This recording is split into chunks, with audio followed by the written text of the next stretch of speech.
What up, PTC family? This is episode 48 of the PTC Cast, 48 strong. That's Yes, amazing, man. I remember Here we are. like we've come such a long way from the audio, the visual, thumbnails, just everything, man. Yeah. This has been great. But in this episode, we kind of just talk BS'd in the first couple minutes, and then after that we got into a very important topic of I guess men's vulnerability when it comes to actually needing help sometimes, and we cover why it's okay to go and get help, and the fact that it actually takes a stronger man to actually go get help. If you get to the point where you accept that you need help, like you've developed as a man. And then after that, we answer one question. So go ahead and check that out. And this episode is brought to you by ProgressThroughChange.com, where you can get your 4 easy habits for fat loss. Damn, there's 4. Oh man. And just very quickly, those 4 habits made it to where it was pretty easy. Obviously, like, I took it very dramatically, but it was pretty easy for me to lose over 100 pounds. And if you're sticking with these daily habits, even on like the lowest basis, there's no way that you won't lose weight or fat. Mm-hmm. It's very easy, very simple. You can scale it how you want to scale it. You can do what you want to do with it, and it's free. It's a free PDF guide. You can check it out at progressthroughchange.com/fat loss, or you can just go to progressthroughchange.com and a pop-up will pop up, and go ahead and click on that, download it. It's like 5-minute read. If even that, yeah, you can knock it out. Yeah, if even that. It's definitely worth it. Just getting clarity on what you need to do to lose that fat really helps, instead of being bombarded with like 50 different solutions. Right. No, just these 4 simple things will make it easy for you to lose the fat. So, yep. Hope you enjoy. Enjoy the show. So let's preface this episode with, I was a little sicky sick a few days ago. So I'm at the tail end of that. It's allergy season, baby. So I might sound like, I don't want to make an offensive joke, but whatever I sound like to you is not what I mean to sound like. Imagine my normal voice, right?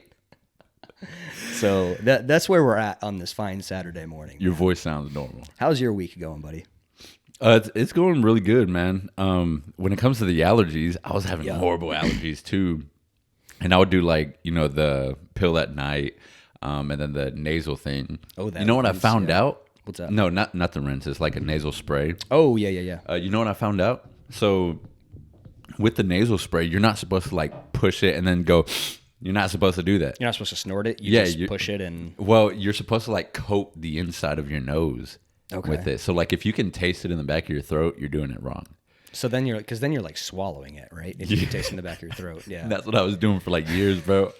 And I was like, why does nothing work? Yeah. I'm just sitting here just dying of sneezing and coughing, runny nose. But as soon as I did that, bro, literally the next day, allergies gone. Yeah. So I've been able to I've been able to actually enjoy walking outside and being outside and, not dying. Well, it really tells me how human I am that I get so knocked on my butt when I don't have nasal strips at the ready to like open up my sinuses, man. Because like, I don't know, we've been out for a couple days and I just haven't stopped at Kroger to get any. And every 30 seconds, I'm like, man, I wish I had a nasal strip. Because I'm like, I remember when you put me onto the nasal strips, like those game things changers, were amazing. bro. Yeah, game changers. I was able to get like so much air in my nose. It got to a point where it was actually uncomfortable. Mm-hmm. Yeah, it sounds a little gross, and we're probably gonna lose a couple listeners here. But whenever like I freshly put one on, and you can feel like the nasal cavity open up, as soon as air goes through there, man, it almost feels like it's been like raw, if that makes sense. You know what I mean? That's the feeling that I'm talking about. Like you can tell that like that's been like closed up or like held Yeah. shut before, you know. But yeah, nasal strips are the best like $10 you'll ever spend for, I don't know, I think you get like 30 of them for like $10 or something. Yeah. But yeah, man, I mean, I even wear them when I'm training around this time of year, just because as soon as your nostrils open up, you can breathe a little bit better. Everything else is better. So whether it's sleep, whether it's movement, whether it's training. So yeah. Yeah, it made a huge impact on me whenever I was sleeping with them.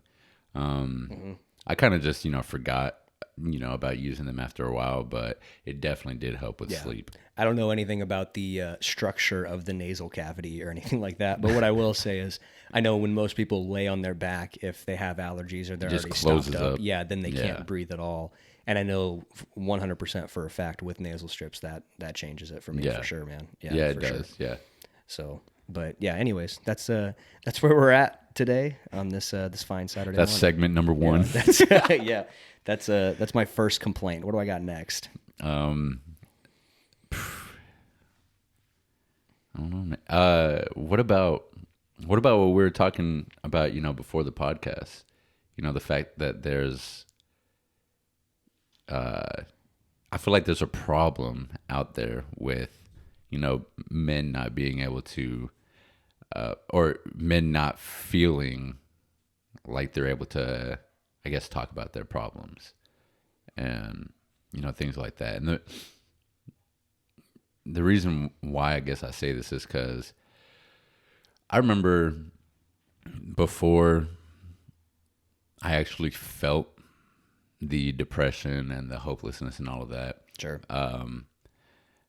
I wouldn't make fun of people who were going through it, but I was like, get the fuck over yourself. Like, man up.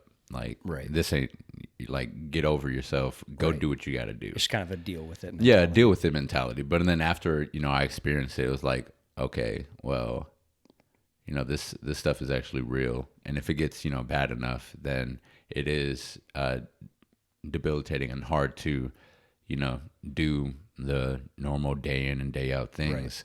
But I feel like the problem is that men feel, or at least from what I've experienced and then from what some of my friends have, talked to me about whenever they're going through something, they feel like they are maybe obligated to deal with it on their own, until it gets to a certain point where either, they do something stupid or they actually, I'll say, get over themselves and actually reach out for help. Yeah. I know you said that, maybe people don't, or maybe, some men, if they don't want to reach out for help, it's because they don't feel comfortable with, their feelings, and they don't feel comfortable with reaching out with or to somebody because they're not maybe understanding that, hey, it is okay to feel what I'm feeling.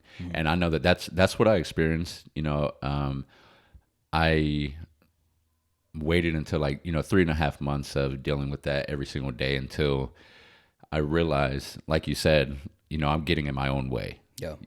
Like I can go get help. There's clear paths to get help, whether it's simply talking to somebody or, actually going to a medical professional to, maybe get advice or, maybe even get a prescription or something like that to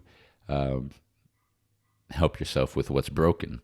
And, it took me 3.5 months to actually get over myself and say, okay, I guess maybe I can't deal with it myself. And even when that did happen, I didn't tell the full truth to whoever I was telling. I felt I hid what was happening, under a facade. And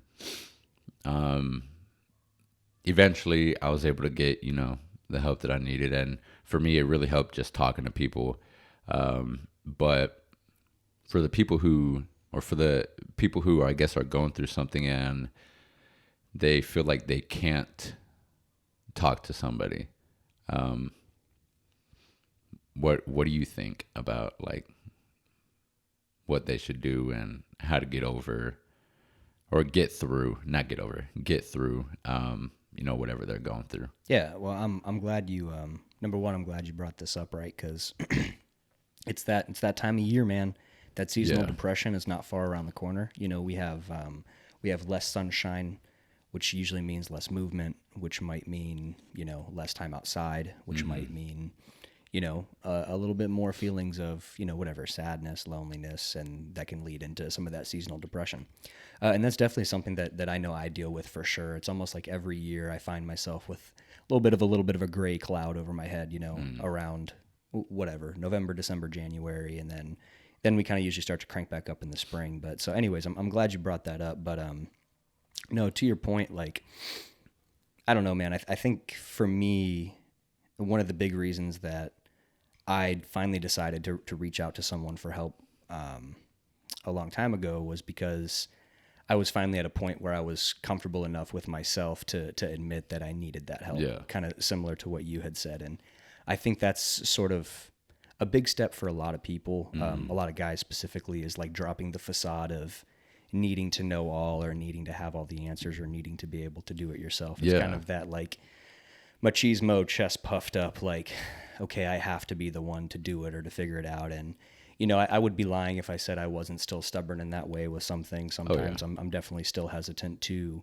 ask for assistance here or there. But in scenarios like that where you really need the help, or it's something that you need to reach out and to ask someone for, I definitely think it's something you should do. But I think the first step is just acknowledging and accepting that, like, you're not perfect, and you can drop whatever whatever perception you think others have of you, right? So I know for me it was like, well, if I tell a friend that I'm struggling with this, they might think this of me, or they might view me this way. That's a good point, Maybe they won't view me as like the tough guy anymore. Maybe they won't view me as like the guy who's got it all figured out anymore. Maybe I won't be the dude to them anymore if I admit this. And I say admit as if it's a bad thing, but if I say that I'm struggling with this thing, or I need help with this thing. So I know for me personally, and I'm definitely not qualified to like give advice on the subject, right? But I know for me personally, the biggest thing was the immediate admittance of like, I need help, and that's okay. Yeah. For me, it was, there's nothing wrong with speaking with a friend or anything, but for me, an extra layer to that, like, or something that helped me with that rather, was going to a medical professional, because that's their job. Yeah. That's like they're a neutral, biased party. You don't need to, like, one of the first things I'll call him Paul, but the doctor that I saw, one of the first things that we ever went over, man, was like, if you ever see me in public, I won't say what's up, because I don't technically know you. Yeah. And it just as a form of like respecting your privacy, So it's one of those things where it's like, even if you aren't at that point where you're able to admit that you need the help. I mean, if you go see a medical professional, it's totally private, man. Like, you get to work on it by yourself with that person. And, who knows, maybe if it's something that needs to be addressed with someone else in your life, maybe you work that way eventually. But point being, like, I found that to be the lowest barrier of entry. Now, obviously, like, financially, you might have to figure it out, but I know that there, don't quote me on this, but I know that there's a lot of different schools and universities and programs that offer like very heavily discounted rates to work with like their students, or like people who are coming up. So maybe it's not someone who, has had 20 years of experience or anything like that, but it's a start, right? Yeah. So I definitely think searching for a medical professional might be a great start for most people. Yeah, that was definitely a big start for me after the, admittance that, I do need help, because of that idea of being judged by whoever it is that I was going to. Like, I tell a lot of people this. My mom is, the most important person in my life. And, I was thinking, well, she has this, certain idea of me. Yeah. What if I go to her and, I tell her about what I'm going through? Right. In my head, that would degrade, who I am and her perception. Right. And, suddenly you feel like you're not on this platform anymore. Yeah, exactly. And, at the end of the day, that's just false. Right. Like it's not true. But it may feel true. And, I'm saying all of this, but I still, would struggle to, admit something to, my mom because of that. So that's something that I'm working on. Yeah. And it's not just with my mom, it's, with everybody. Yeah. I think it's forever something that is going to be uncomfortable or needed to be worked on, because I think, call it whatever you want, like culturally, socially, I think it's very like ingrained in us, especially kind of in our fitness space, to have the alpha, I have it figured out, I don't need anything, I have my chest puffed up, I'm dominant, approach, right? Everybody's got to be Jocko up at 4 a.m. fucking getting after it every single day, and at one point I was that guy, right? Like when I was, 18, 19, it was like either go hard or literally go home. Yeah. Either you're here every single day going hard, you're the man, you have it figured out, or you shouldn't be here, So I think it's, it takes some growth with yourself to be able to do that. Yeah, and that's what it felt like. It really felt like growth. It didn't feel like I was surrendering, myself to something. Like it felt like, okay, I learned this about myself. I'm going through this. I learned that it's okay to feel the things that I'm feeling and to experience the things that I'm feeling. And a solution to what I'm feeling and experiencing is to actually go get some help. Right. So it was a relieving realization because it took away a lot of the, I guess, negative ideas of actually, going to get help that we've been talking about. Right. And, again, going back to seeking, medical help, like that was the first step, a third party that you don't know, they don't know you and they're a professional and, everything is private, like you said. So, what do you have to lose at that point? Yeah. This is some it's worth a try. Random person and their job is to help you. It was definitely worth, just reaching out. Yeah. So. Well, and it's interesting that you said it didn't feel like you surrendered, but kind of the way I kind of perceived it in my brain was it was almost like letting go of the idea that, you have to have it all figured out, the admittance, right? Like to me, it was almost like that letting go is what let me move forward. Yes. And I feel like that's usually perceived as letting go will be a step backwards, right? Letting go will be, I've lost control. I don't have it under my belt. I'm not in the driver's seat. But I feel like letting go of the idea that you should have all of those things is what lets you move forward, right? Yeah. It's how it's that first step of like control, getting that fucking weight off your shoulders, like, and I know for me personally, I don't know about you, but as soon as I was there, man, it's like that weight is just like, I feel my shoulders come from up here to down here. Yeah. You feel it all kind of. And it's crazy. Like that can be a simple 5-minute conversation for all of that to just dissipate, or not all of it, but like a large portion of it to where you're actually able to manage it. Right. Obviously depending on, how severe it is, but of course, one thing that I've been thinking about also, so I just started rewatching Vikings. Yeah. I love that show, man. I was watching your Instagram story yesterday, and you were like, everyone who knows me knows that I love TV shows. That's why I don't watch them. Yeah, except man. right now, I'm watching Vikings.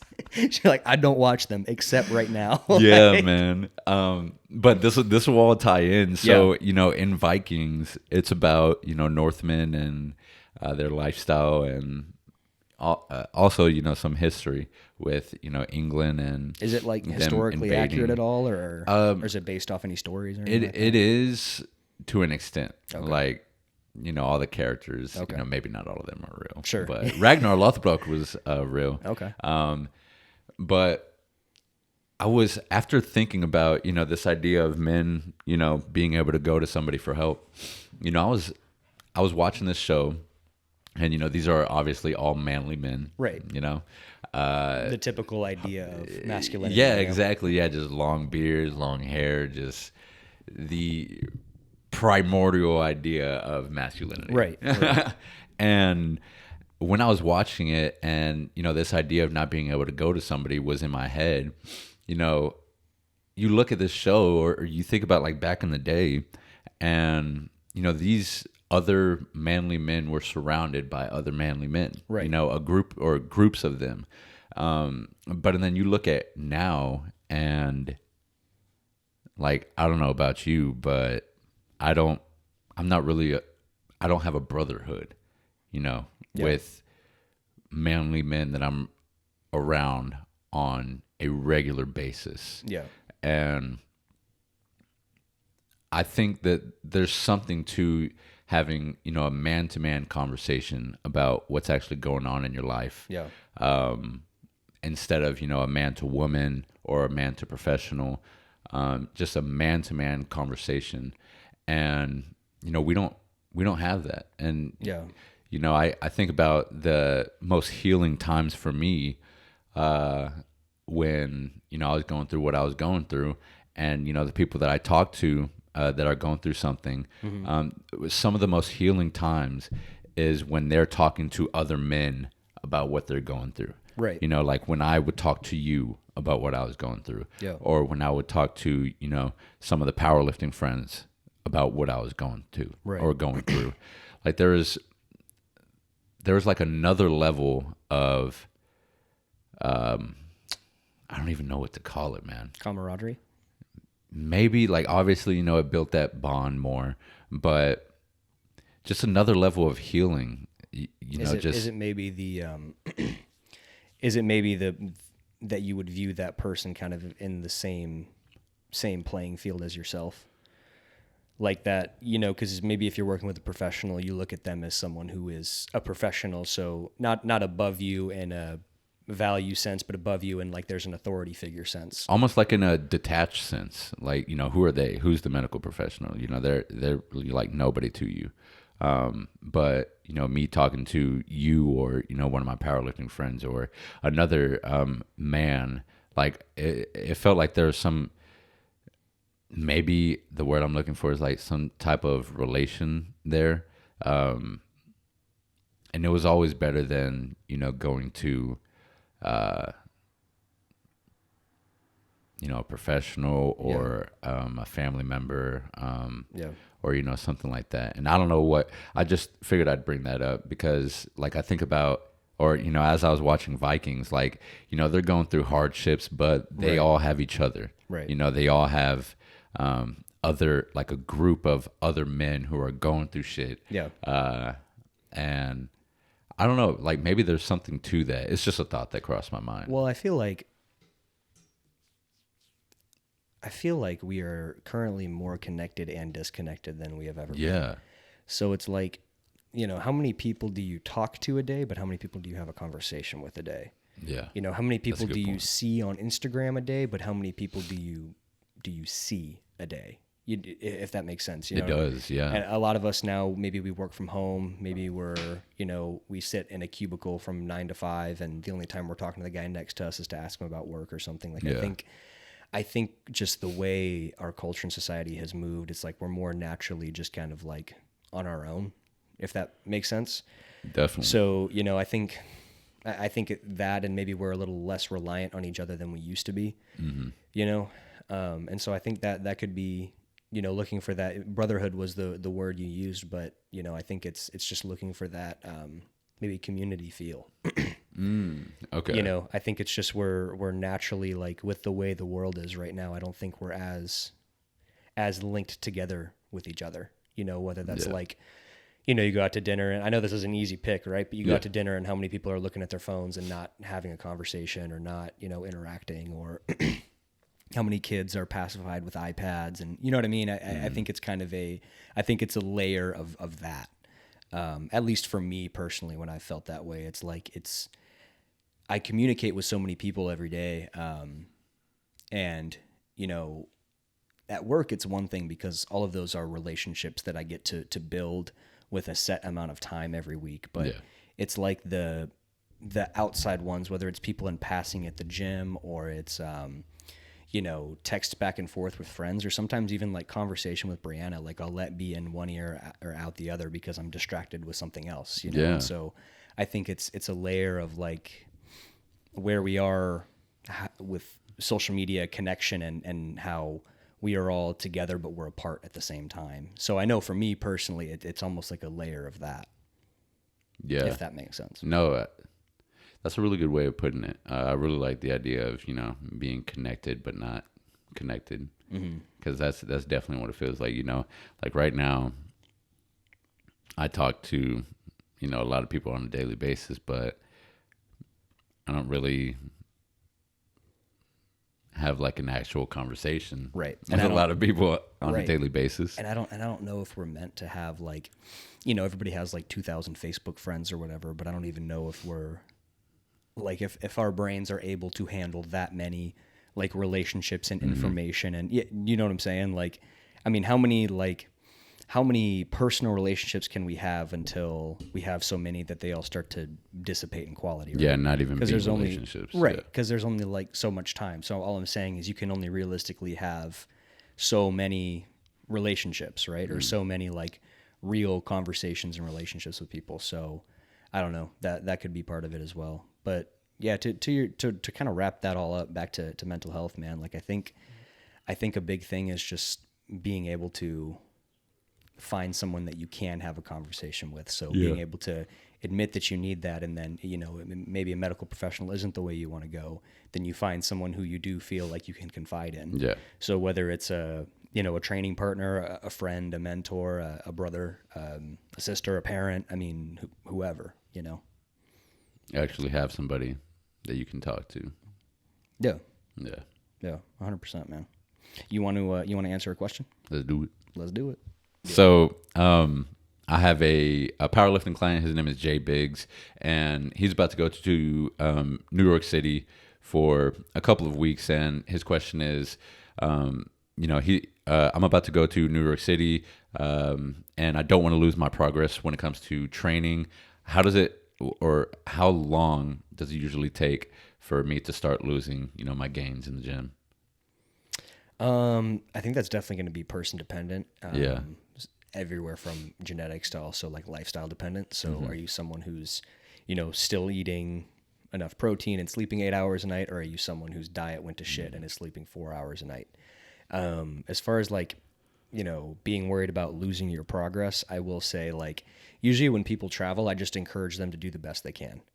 And I know that sounds like maybe an easy cop out, but my thing is like, okay, you're going somewhere that's out of your usual routine, and we can build some small routines while we're there and do some little things to be sure, we're in line, whether that's, we walk first thing every morning. Let's go to the grocery store first thing so we can, at least have lunches ready or something like that, et cetera, et cetera. So there's all these like little things you can do to tap in and tap out, or excuse me, to add to what you're doing. You know what I mean? So it's not like you're going to be perfect, but are there little steps you can take for sure?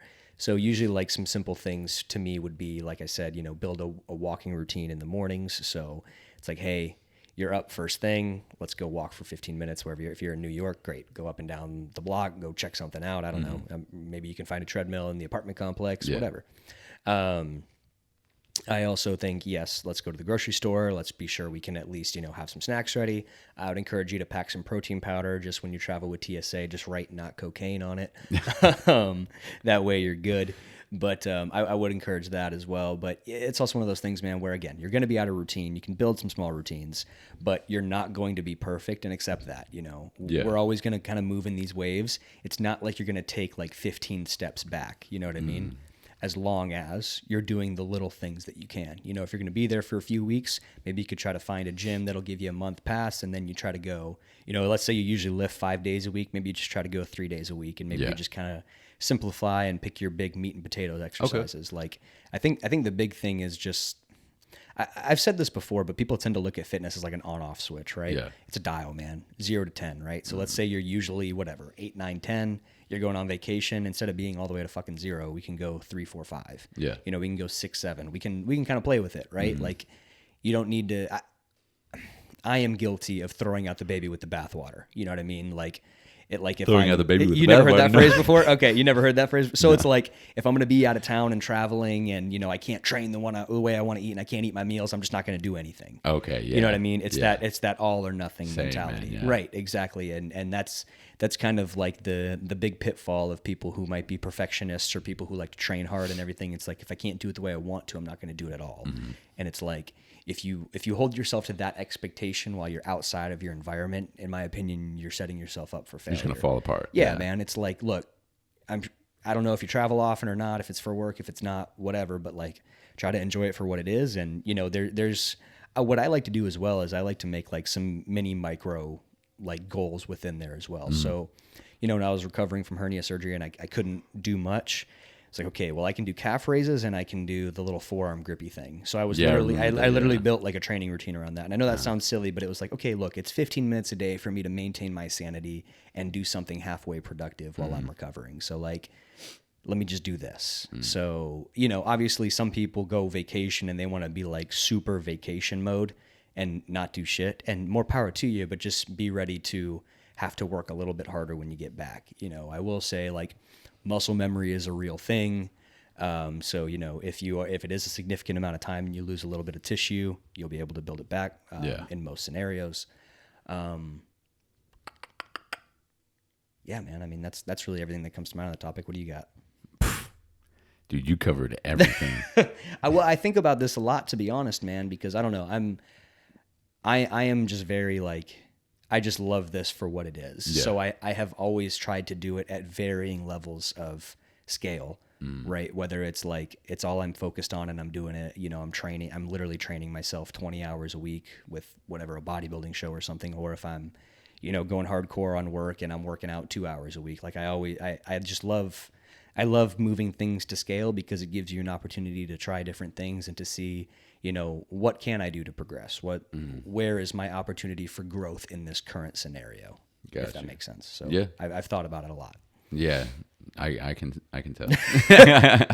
I think, yeah, I agree with everything you said. And one of the things that's I like the most is, you know, kind of the idea of just trying to maintain, you know, what you have, like. Yeah.